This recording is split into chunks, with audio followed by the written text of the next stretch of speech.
Middle east में एक और देश में हालात बिगड़ गए हैं। सीरिया में तख्ता पलट हो गया है। राजधानी दमिश्क पर विद्रोहियों ने कब्जा कर लिया। देश में बिगड़ते हालातों को देखते हुए सीरिया के राष्ट्रपति बशर अल असद एक खास विमान में दमिश्क छोड़कर भाग चुके हैं। हालांकि वो किस जगह पर गए हैं अभी तक इसकी जानकारी सामने नहीं आई है।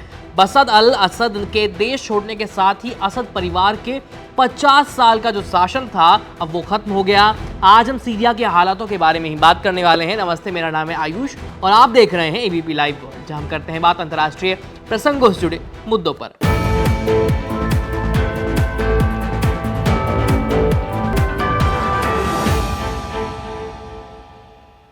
समाचार एजेंसी सिन्हुआ की रिपोर्ट के मुताबिक विद्रोही लड़ाके रविवार सुबह राजधानी दमिश्क में घुस गए और दमिश्क पर कब्जा कर लिया। एसोसिएटेड प्रेस की रिपोर्ट के मुताबिक सीरियाई सरकारी टीवी ने वीडियो जारी करके कहा है कि राष्ट्रपति बशर अल असद को सत्ता से हटा दिया गया है और बागियों ने जेलों से कैदियों को भी रिहा कर दिया। विद्रोही लड़ाकों ने रक्षा मंत्रालय, पब्लिक रेडियो, टीवी स्टेशन सहित कई सरकारी इमारतों पर भी कब्जा कर लिया। दमिश्क पर कब्जा करने के साथ ही विद्रोहियों ने जश्न भी मनाया है और कथित रूप से आजादी के नारे भी लगाए हैं।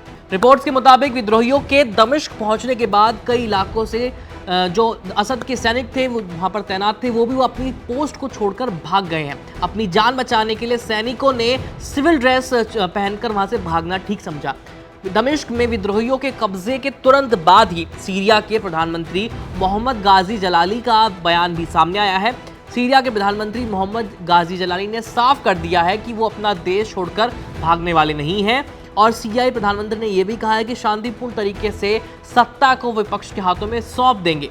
जलाली अपने बयान में कहते हैं, मैं सभी से अपने देश के बारे में सोचने की अपील करता हूं। हम विपक्ष की ओर हाथ बढ़ाते हैं जिन्होंने अपना हाथ बढ़ाया है और कहा है कि वे इस देश से जुड़े किसी भी व्यक्ति को नुकसान नहीं पहुंचाएंगे। बताते चले कि सीरिया बीते एक दशक से भी ज्यादा समय से गृह युद्ध देख रहा है, उसको झेल रहा है, लेकिन दमिश्क में आज तक ऐसे हालात नहीं बने थे।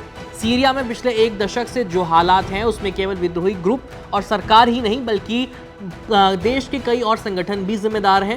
राष्ट्रपति बशर अल असद के नेतृत्व वाली सीरियाई सरकार 2011 में शुरू हुए लंबे और विनाशकारी गृह युद्ध का केंद्र भी रही थी। कई सालों तक चले गृह युद्ध के बाद असद सरकार ने ईरान, रूस और लेबनान के आतंकी संगठन हिजबुल्लाह की मदद से विद्रोही गुटों को शांत किया था, उनको पीछे धकेला था और उनके कब्जे से अपने इलाकों को वापस लिया था। लेकिन अब ये स्थिति पहले जैसी हो गई है। सीरिया से लगातार अपडेट्स आ रहे हैं, इसलिए एबीपी लाइव के साथ जुड़े रहिए। मेरा नाम है आयुष, देखते रहिए हमारा चैनल। धन्यवाद।